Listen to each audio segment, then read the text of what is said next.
Kraven the Hunter ending explained. Kraven the Hunter ends about as well as one would expect, considering the rest of Sony's Spider-Man universe movies. Starring Aaron Taylor Johnson as the titular Sergei Kravinoff, the movie's end sees Kraven fully becoming the Spider-Man villain he's known to be in the comics, while also featuring some fun secondary reveals. That said, Kraven's villainous evolution isn't nearly as satisfying as many were hoping it would be. In Kraven the Hunter, Sergei Kravinoff's history and origins with his father Nikolai Russell Crowe are explored, as well as his mission in the present day to save his half-brother Dmitri, Fred Hetchinger, from the Rhino, Alessandro Nivola. However, the ending does feature some strange character choices based on what was established earlier in the new Marvel film. With that in mind, here's Kraven the Hunter's ending explained, as well as what it might mean for the future. Kraven the Hunter's final shot explained. A year after Sergei saves his brother and kills both the Rhino and Nikolai, Kraven returns to his father's house after his brother tells him that their father left him something. Opening a box, Sergei discovers that Nikolai took the head of the lion that nearly killed him as a child and had it made into a vest. As such, Aaron Taylor Johnson's Sergei resembles the Kraven of the original Marvel comics once he puts on the lion's head vest and sits down, resting his chin on one arm. Kraven the Hunter ends with Sergei mirroring Kraven's classic look and pose from the comics. This signifies his full evolution into the Spider-Man villain he's known to be in the comics, giving him the nearly requisite comics-accurate costume look in the third act that audiences have come to expect from the superhero movie genre. Beyond the comic book significance, Kraven putting on the vest also signifies a darker turn for the character. The accompanying note from Sergei's late father contained Nikolai's claims that he and Kraven were the same legendary hunters to be dreaded.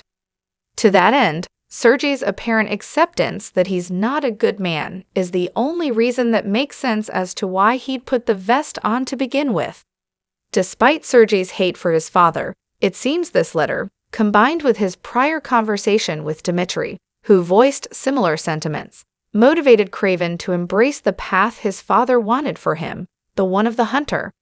To that end, Sergei's apparent acceptance that he's not a good man is the only reason that makes sense as to why he'd put the vest on to begin with. Nikolai Kravinoff's death explained. Before putting on the vest and the one-year jump, Kraven is shown meeting with his father in the forest after Rhino is killed and Dmitri saved. Unwilling to become his father's heir and take over his criminal empire, Sergei secretly removes the bullets from Nikolai's rifle.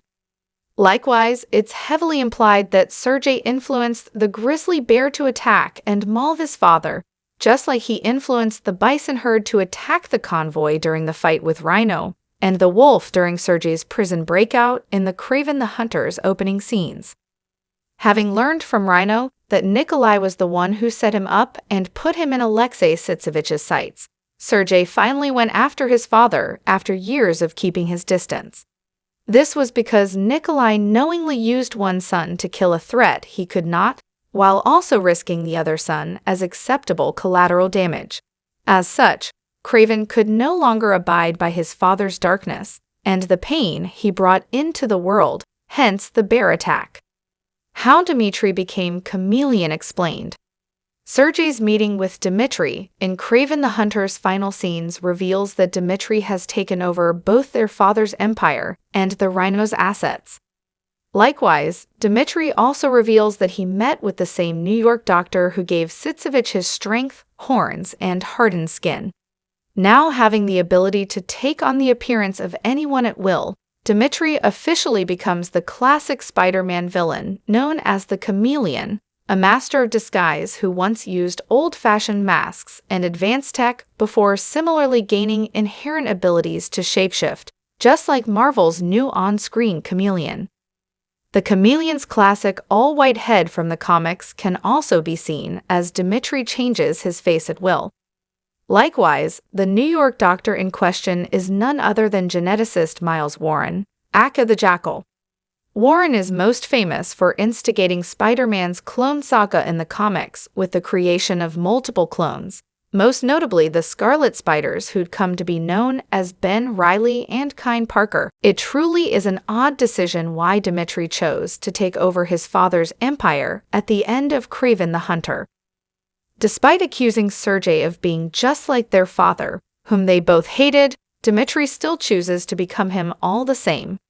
This is even more baffling when considering how much he wanted to become someone else earlier, and especially now with his new powers.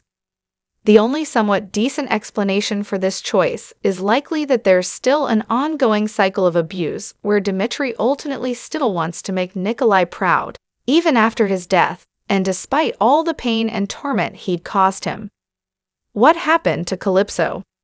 During the battle with Rhino and his men, Calypso, Ariana DeBose, kills the foreigner, Christopher Abbott, before giving Sergei more of her family's potion ahead of his fight with Sitsevich. However, Calypso isn't seen again, making her future uncertain.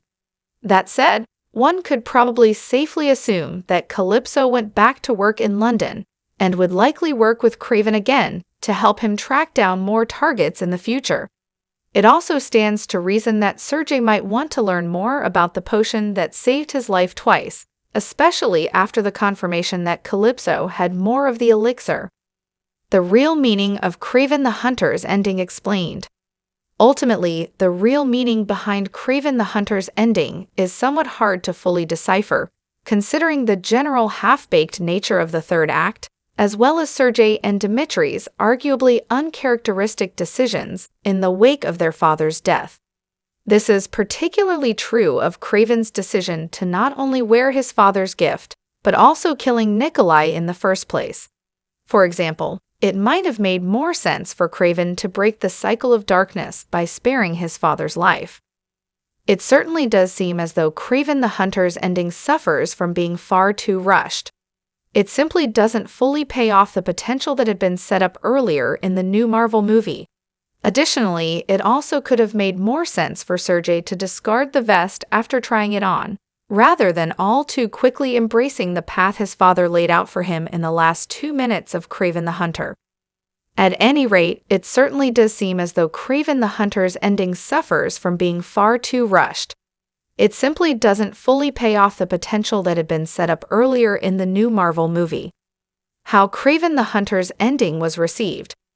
While it was nice to see Kraven the Hunter finally look like his iconic comic book counterpart, by the time it happens, it's hard to be excited given how lackluster the rest of the film is. In fact, if the movie had been much stronger overall, a lot of the final moments that set all these characters on their new paths could have made more of an impact. Instead, Kraven the Hunter's ending was received like many of Sony's Spider-Man universe have been, with a resounding meh.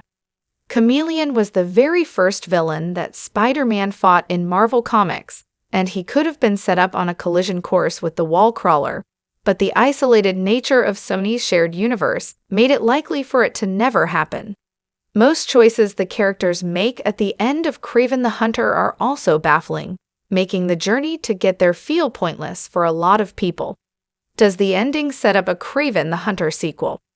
Now that Sergei has officially become the Kraven seen in the comics, he could theoretically be brought back as a Spider-Man villain at some point.